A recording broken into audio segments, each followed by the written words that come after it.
Je n'ai aucun élément me permettant d'anticiper sur le contenu du discours de M. Alpha Condé. Ceci dit, pour l'instant, les actions qu'il mène contre l'UFDG, ses alliés et ses partisans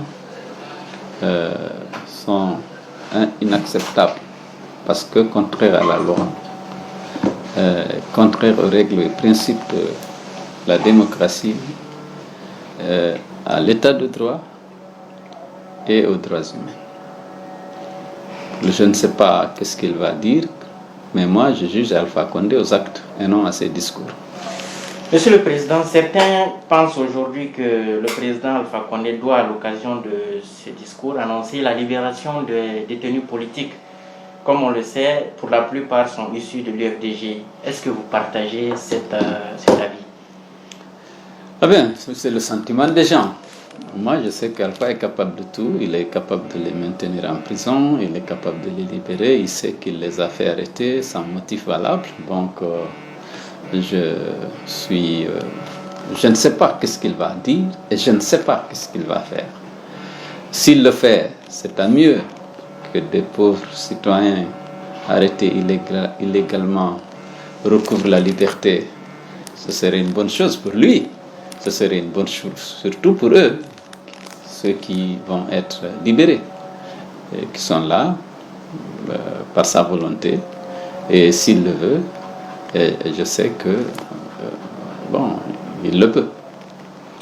Nous sommes à l'orée de l'année 2021. Et quels sont vos vœux pour le peuple de Guinée? D'abord, il y a les vœux que tout Guinéen peut formuler.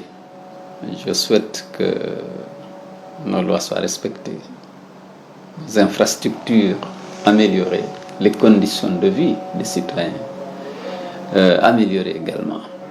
Je souhaite qu'il y ait plus de paix dans mon pays. Je souhaite que les Guinéens soient rassemblés et unis autour des valeurs essentielles. Cette unité se fera, cette paix se fera si il y a un effort des uns et des autres dans le respect des dispositions légales de la loi en particulier. Les droits et libertés des gens doivent être respectés, notamment par le pouvoir qui est devenu une source, la principale source d'insécurité dans le pays. Alors, Monsieur le Président, depuis quelques jours, les relations semblent être tendues entre vous et votre ancien allié, Mamadou Sylla, devenu aujourd'hui officiellement chef de file de l'opposition guinéenne, qui vous a qualifié d'ailleurs de haineux et vous a même interdit de mentionner son nom dans les médias parce que vous ne reconnaissez pas son statut. Est-ce que vous comprenez sa réaction? Non, je n'ai pas du tout compris sa réaction. Lorsqu'il fallait aller aux élections, il m'a dit que son choix, c'est de participer aux élections législatives avec le fichier tel qu'il était sorti de la révision. Moi, je dis non, ce n'était pas possible pour moi d'aller avec ce fichier. Donc, nos chemins ont divergé. Il est parti, il a eu ses députés à cette élection. Et moi, en tant que membre du NFNDC, on n'a pas reconnu cette Assemblée nationale. Donc tout ce qui est issu d'elle n'est pas reconnu par nous. Sinon, je n'ai aucune haine vis-à-vis de sa personne. À l'écouter, c'est lui qui en a. Je n'ai rien dit. Lorsqu'on m'a demandé si je reconnaissais, je dis non, je ne peux pas reconnaître ce qui est issu de cette Assemblée, que je ne reconnais pas et à laquelle je n'ai pas participé. Avez-vous échangé même au téléphone depuis le début de cette polémique? Non, il n'y a pas eu de polémique. On m'a interrogé, on m'a demandé si je pouvais reconnaître le chef de file. J'ai dit non, si tu ne reconnais pas l'Assemblée, et ça, ce n'est pas une décision prise contre lui, c'est une question de principe, ce n'est pas contre sa personne. J'ai dit non, je ne peux pas reconnaître ce qui est ici de cette Assemblée. Je n'ai pas attaqué Mamadou Sylla. C'est lui qui s'est attaqué à moi en disant que moi j'étais haineux. Moi, je sais qu'il est dans sa logique. Il est dans son droit, il a participé à ces élections. S'il en découle des honneurs ou des avantages pour lui, c'est pas un problème. Je ne peux pas reconnaître cette Assemblée, ce qui est ici d'elle. Mais je n'ai pas attaqué la personne, je n'ai pas jamais réagi à ces attaques non plus. Au sein de votre formation politique, l'UFDG, ce qui fait l'actualité, c'est cette affaire d'Ibrahima Sori Kamara, un militant engagé de votre parti, qui a récemment dénoncé publiquement certains hauts responsables de la formation. On annonce même que l'UFDG a voulu l'exclure avant de se rétracter finalement. Que s'est-il passé? Écoutez, d'abord c'est une faute politique. Nous avons suffisamment d'instances de débat à l'intérieur de l'UFDG. Nous sommes un parti démocratique. Chacun peut s'exprimer, exprimer ses préoccupations, faire ses propositions et ses recommandations. Un militant responsable du parti n'a pas le droit d'attaquer dans la presse les plus hauts responsables du parti. Ça, c'est le désordre. Je n'aime pas le désordre. L'UFDG est grand, c'est un grand parti, mais il y a bien sûr le nombre de ses militants, il y a bien sûr sa capacité de mobilisation, il y a bien sûr son poids électoral, mais il y a également la discipline qui règne au sein du parti. À l'intérieur, tout est permis. Dans les instances appropriées, chacun peut dire. Mais tu ne peux pas attaquer dans la presse un collègue. Tu as suffisamment d'instances et d'opportunités pour le faire si tu veux, si tu as des choses à lui reprocher. Donc c'est une faute que Ibrahima Sory a commise. Aujourd'hui, avec la fermeture du siège et du QG de l'UFDG, mais aussi la détention de plusieurs de vos responsables, beaucoup pensent que le parti est en train de mourir.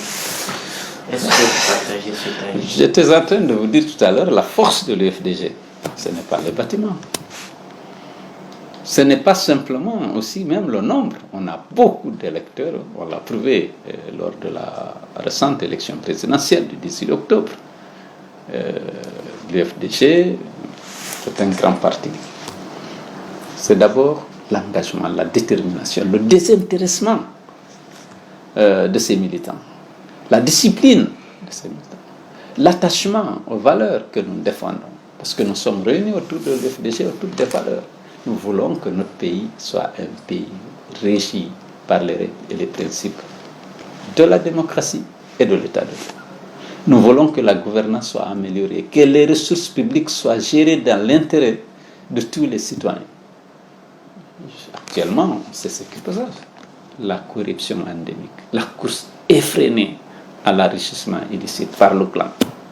Alors que nos infrastructures se détériorent, alors que notre école tombe à ruine, alors que les services de santé primaire ne sont pas rendus, alors qu'il n'y a pas de médicaments, alors que les gens n'assurent pas même un repas par jour pour certains. Les gens s'enrichissent. Les villas, les buildings, les liasses d'euros dans leurs coffres, et de dollars. La population souffre. C'est de cette contrainte, cette injustice que nous nous battons. Et donc, ce combat réunit des gens motivés et qui ont envie que leur pays change, parce que c'est des patriotes, c'est des démocrates. Ceux qui pensent que l'UFDG est en train de sombrer se trompent. Vous avez vu notre capacité d'organisation. C'est en moins de 30 jours qu'on a décidé de participer à ces élections. On a mis en place une organisation efficace, déployée dans chaque bureau de vote 2 représentants. Et on a pu disposer des résultats réels dans la nuit du dimanche au lundi. C'est une capacité. Vous avez suivi mon parcours à Farana, Kissidou, Gekedou, Massanta. Les Guinéens nous font confiance et les militants sont déterminés. Ce n'est pas parce que nos bureaux sont arbitrairement fermés, occupés par les agents des forces de défense et de sécurité que le parti va sombrer. La force du parti, c'est le nombre des militants, c'est la discipline, la capacité de mobilisation et le poids électoral. Et ça, il reste intact. Quelles sont les priorités de l'UFDG aujourd'hui? C'est de lutter contre la dictature, et pour le respect des droits, le respect de la vérité des urnes, et pour qu'il y ait la paix dans la justice. Et ce combat, comme je viens de le rappeler, les militants de l'UFDG sont déterminés à le mener, on le mènera. Monsieur le Président, un dernier point avant la fin de cette interview. Il s'agit de l'arrestation d'Alpha Condé lorsqu'il était opposant. Cette affaire est revenue au devant de la scène avec la publication justement du livre de l'ancien ministre Kao Karé qui incrimine plusieurs responsabilités, y compris l'actuel Premier ministre. Et alors on sait que vous étiez, du temps de Conté, vous étiez l'un des plus proches de ce dirigeant. Qu'est-ce que vous pouviez dire aujourd'hui par rapport à cette affaire? Qu'est-ce qui s'est réellement passé? Non, je ne sais pas. On nous a dit un matin qu'Alpha Condé a été arrêté à Tunis et qu'il était en route pour Conakry. Chacun a donné son point de vue. Et puis, voilà. Avant, je dois avouer que j'ai eu 2 visiteurs à mon bureau. Quelqu'un a dit, il semble qu'Alpha Condé est parti. D'autres dit non, est-ce que ça c'est vrai? Il était là avant-hier et tout. J'ai pris mon téléphone, j'ai appelé, j'ai attendu, je vais vous situer. J'ai appelé Gourissi. Et au gouvernement, j'ai demandé, est-ce que, je viens d'apprendre, qu'est-ce qui est vrai? Parce que toi, tu es le ministre de la Sécurité, donc responsable des renseignements. Il dit, non, je n'ai rien appris, laisse-moi me renseigner. C'est renseigné, il m'a dit non, il est bien chez lui. J'ai dit, bon, d'accord. Je considérais que c'était ça la vérité. J'ai dit, bon, voyez, vous êtes en train de vous disputer pour rien. Le monsieur serait bien chez lui, et bien chez lui selon le ministre de la Sécurité. Cellou Dalein Diallo, merci. Merci. Et là, merci.